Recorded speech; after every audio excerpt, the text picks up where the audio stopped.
Magandang araw mga kapanalig, mga kapiyo. Malapit na ang Lenten season at alam ko marami sa inyo ang naghahanap ng mga simbahan kung saan tayo pwedeng mag-Lenten pilgrimage. Ang problema, hindi naman lahat sa atin may sasakyan. So kailangan nating mag-commute kung saan man tayo galing.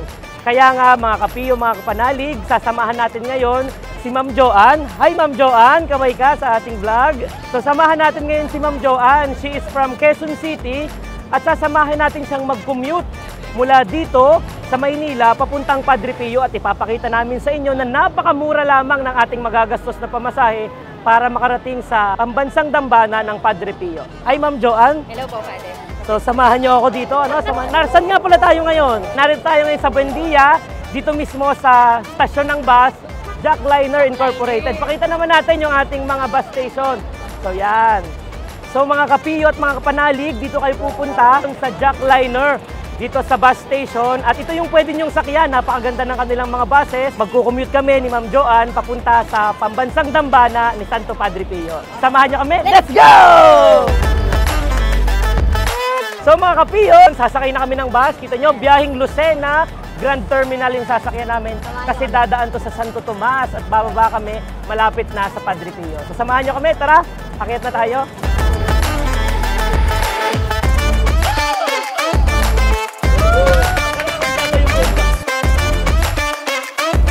Yun na nga mga kapanalig, mga kapiyo, binigyan na tayo ng ticket ni Kuya.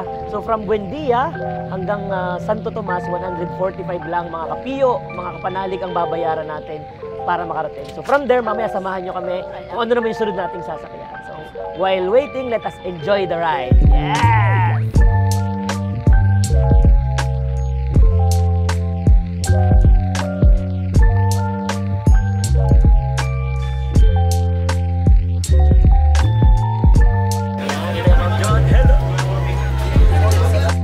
Ma'am Joanne, time check? Time check, it's 11:03 na po. So, nasa na tayo? Bikutan. So, nandito kami sa Bikutan. Umalis kami doon sa Buendia around 10:40. Kami ay nasa kahabaan na ng SLEX. So, malapit na kami. So, stay tuned lang kayo mga kapanalig.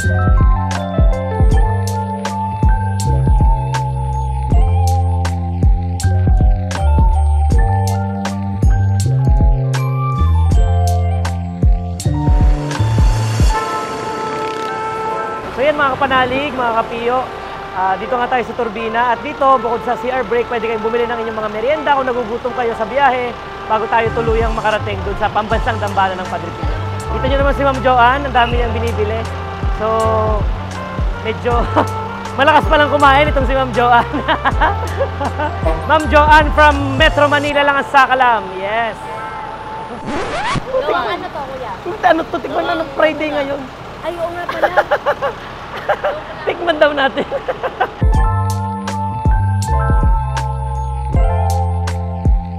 Tapos na kaming magmerienda, saka mag-CR break ni Ma'am Joanne. Sakay na ulit tayo at magsimula na ulit tayo magbiyahe. Ilang minuto na lang, nasa Santo Tomas na tayo. Stay tuned.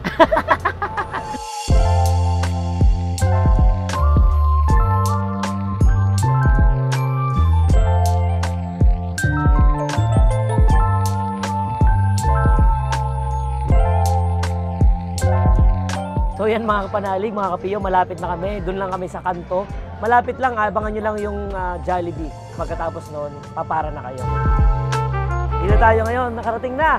Papakita namin sa inyo kung nasan yung Jollibee para yun yung inyong maging landmark pagpunta nyo dito sa Padre Pio. So mga kapanalig, mga kapiyo, ito yung aabangan nyo, yung landmark na sinasabi ko sa inyo, yung Jollibee San Pedro. Kasi pag nakita nyo na yung Jollibee at yung chapel na katabi niya, yun. Gutom. Ibig sabihin, time na para bumaba kayo. Hindi. Para bumaba. Kasi mula dito, sa kantong ito, magta-tricycle naman tayo. Papunta mismo, doon na tayo mismo bababa sa National Shrine ng Padre Pio. So, anong gagawin natin? Let's go! Kala ko kakakain, sasabihin mo. So, from Jollibee, mga kapiyo, mga kapanalig, maglalakad-lakad kayo, papasok kayo doon sa kanto. Tapos, ang hahanapin nyo naman ay yung 7-Eleven ng Padre Pio. Yan. Kamay kayo, kamay kayo. From here, maglalakad lang kayo ng malapit lang. Yun na yung paradahan ng tricycle. At yun yung sasakyan natin papuntang Padre Pio. So from 7-Eleven, maglalakad lang kayo ng medyo ilang minuto. Hahanapin nyo yung TODA. Ito yung TODA eh. SNPIFL TODA.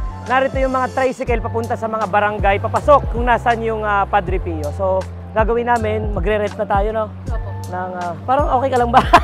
Konting-konti na lang daw po, sabi ni Father. Malapit na daw. Yan, mapupuntahan natin yung National Shrine. Let's go! Let's go! Yehey! Mga kapio! Mga panalig! Narito na kami sa loob ng tricycle. Hindi nyo mapansin, oh. Napaka-smooth lang naman ang biyahe natin, Ma'am Joanne. Tama ba? Opo, tamang-tama po. Oh, matulog lang kayo sa bus. Pagising nyo, lampas na kayo. Pagdating sa Pio, makaka-relax ka naman na. Oo, kasi iba yung ambience doon. Yung alam mo na nandun ang Diyos. Oh, yung sense of awe and wonder talagang mararamdaman mo doon. Naka-lent naman, di ba? So, sacrifice talaga. O kung medyo nalalayuan naman kayo na hindi kayo sanay na nagbabiyahe, part of our sacrifice, mga kapiyo, mga kapatid. Mag-commute. Yes.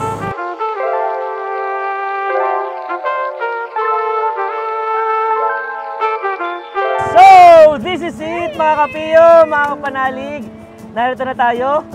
So, papakita namin sa inyo kung saan dapat kayo bababa. Dito kayo bababa sa main arc kasi ito yung papasok doon sa parking na libre talaga. No, yung una nyong sasapitin, yun yung parking na private, kaya may bayad. Pero, ito dito sa main parking nila, ito sa main arc, yan. Makikita nyo dito, mga kapiyo, mga kapanalig, yan. Napakaganda ng arc.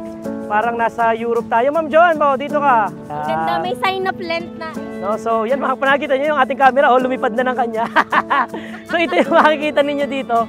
Yan, dito kayo bababa kasi libre yung parking dito.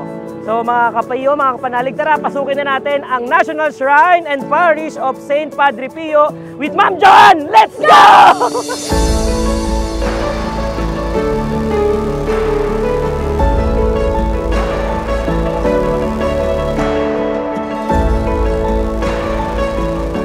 So mga kapanalig, mga kapiyo, Ma'am Joanne, narito na tayo ngayon sa main church ng ating National Shrine. At kung inyong mapansin, napakaganda ng ating main church. Wow, ganda. Pabilog, saka napaganda ng kanyang architecture. At itong simbahang ito, idineklara itong National Shrine noong 2015. Sa inyong kaalaman, this new altar was dedicated September 23, 2022. Kaya part din ng dedication nun yung renovation. Kaya iba na siya. Kung may nakikita kayong mga lumang pictures Ang ganda, ng ating main shrine, iba na yung ngayon.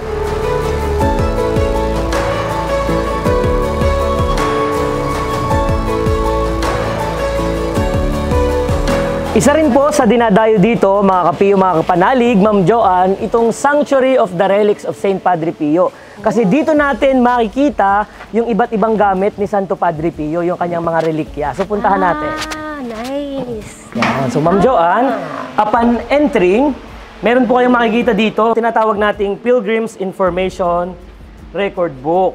Kasi part ito ng ating paglalakad para ito maging isang international shrine. So, sinusulat dito yung mga pangalan ng ating mga bisita. So, sulat ka dito, Ma'am Joanne.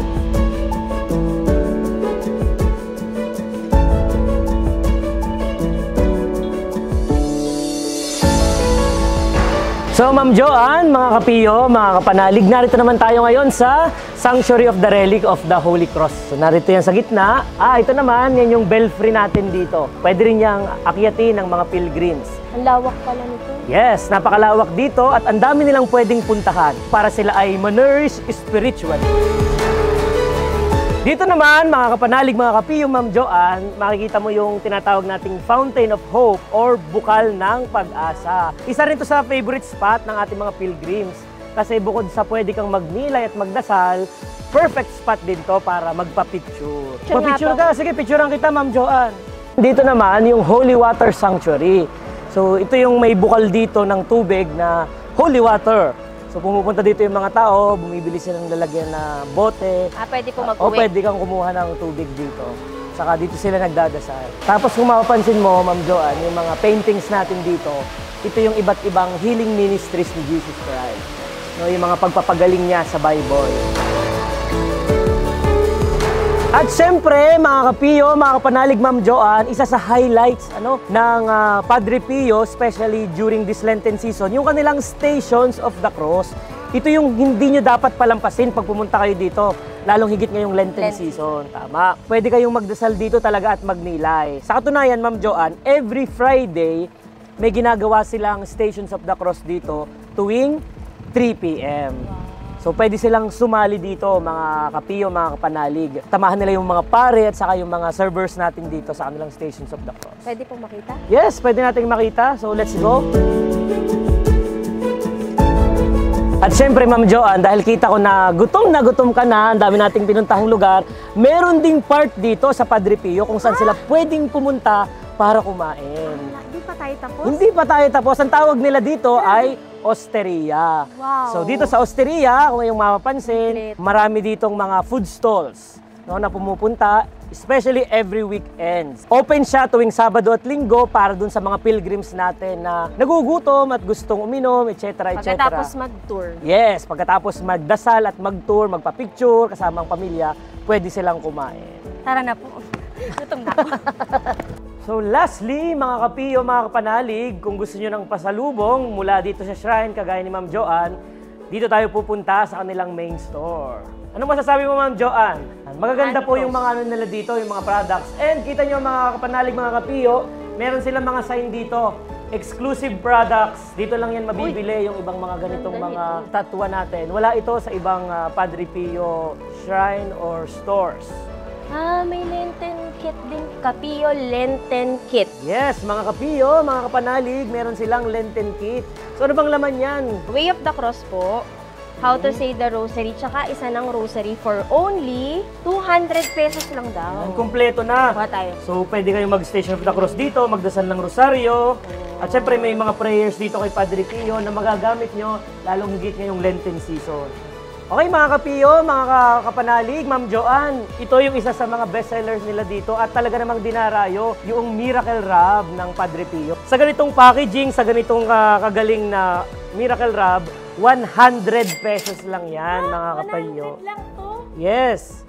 Kaya bumili na kayo, ano? Huwag niyong kakalimutan na bumili nito kapag napadaan kayo dito sa Menthol National plus Shrine. eucalyptus. Sir, you want to buy and to try some of our Miracle Rub? Napa-English ako bigla. Pampasalubong po. Yan. So si Sir, bibili siya agad ng mga 100 pieces. Ito na po, ito. Yan.